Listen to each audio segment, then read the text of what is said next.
man. Nag-break kami kasi. Long distance. Nag-aral kasi siya sa SLU, sa Baguio. Tapos ako nasa UST pa nun. Okay. So, long distance. Long distance. Basic, walang... Basic shit.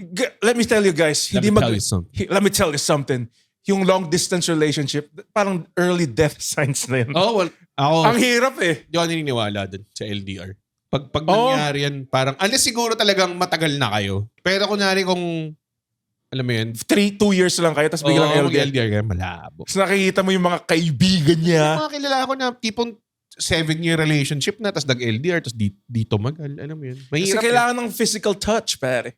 depende siguro kung anong klaseng lover ka. No? Kung nerd kayo, kasi magkita tayong Discord. Kasi, Okay lang siguro kapag yung mga avatar natin nung nag-sex. Mag-download ka ng The Sims, tapos niload tayo online, tapos pwede tayo mag-romance option. pero ang hirap. Ang hirap. I-roleplay mo si Garros sa Mass Effect.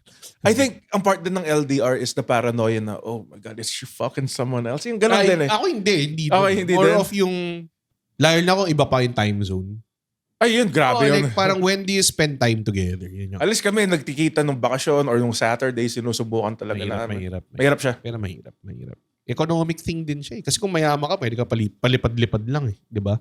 Pero hindi. Mahirap lang tayo mga Pilipino kasi mga putang inang korakot dyan eh. Travel tax! Mga Travel tax! Travel tax pa lang, mga putang ina nyo, mga magnanakaw! Mga salot! Bayang magiliw! Bumangon kayo! Bumangon kayo! Bangon Pilipinas!